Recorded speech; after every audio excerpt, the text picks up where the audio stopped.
যেনিয়েই চোৱা যায় তেনিয়েই কেৱল ফুল আৰু ফুল। নানা ৰঙৰ ফুলেৰে ভৰিছে ৰত্নপীঠ আৰু পাৰিজাত।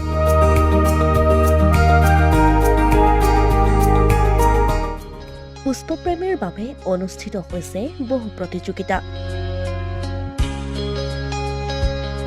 হয়, প্ৰতি বছৰৰ দৰে এইবেলিও ভাৰতীয় তেল নিগমৰ বঙাইগাঁও শোধনাগাৰৰ উদ্যোগত ঢালিগাঁওস্থিত উপনগৰীত পুষ্প প্ৰদৰ্শনী আৰু মেলাৰ আয়োজন কৰা হৈছে। বিভিন্ন ধৰণৰ ৰং বিৰঙৰ ফুলেৰে ভৰি পৰিছে উপনগৰী, ৰত্নপীঠ আৰু পাৰিজাত নামৰ দুখনকৈ পুষ্প উদ্যান। শুকুৰবাৰে সন্ধিয়া বঙাইগাঁও শোধনাগাৰৰ এই 15 সংখ্যক পুষ্প প্ৰদৰ্শনী আৰু মেলাৰ শুভ উদ্বোধন কৰে বঙাইগাঁও শোধনাগাৰৰ কাৰ্যবাহী সঞ্চালক নয়ন কুমাৰ বৰাই। লক্ষণীয় যে এই পুষ্প প্ৰদৰ্শনীৰ স্থলীতেই শোধনাগাৰ উপনগৰীৰ পুষ্পপ্ৰেমী আৱাসীসকলৰ মাজত অনুষ্ঠিত হয় বিভিন্ন ধৰণৰ প্ৰতিযোগিতা।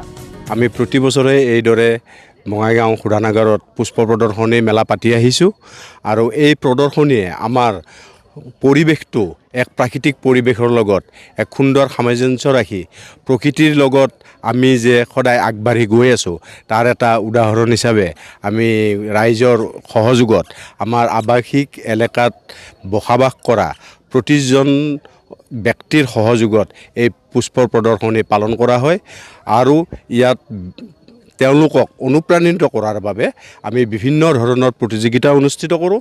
তাত ফ্লাৱাৰ কাটিং প্ৰতিযোগিতা, মালাৰ প্ৰতিযোগিতা, কিটচেন গাৰ্ডেন, ফ্ৰুইট চালাড এনেকুৱা ধৰণৰ আমি বিভিন্ন প্ৰতিযোগিতা পাতি আমি কণ কণ শিশুসকলৰ লগতে আমি মহিলাসকলকো আঁকোৱালি লৈ পেলাই এই পুষ্প প্ৰদৰ্শনী পালন কৰি আহিছোঁ। উল্লেখ্য যে পৰিৱেশ ৰক্ষাৰ ক্ষেত্ৰত ফুলৰ ভূমিকা সন্দৰ্ভত সাধাৰণ লোকক সজাগ কৰিবলৈ প্ৰতি বছৰে বঙাইগাঁও শোধনাগাৰৰ এই পুষ্প প্ৰদৰ্শনী মেলাৰ আয়োজন কৰা দেখিবলৈ পোৱা যায়। अच्छा लगा, काफ़ी कलरफुल फ्लावर्स हैं, काफ़ी सुंदर बनाया गया है।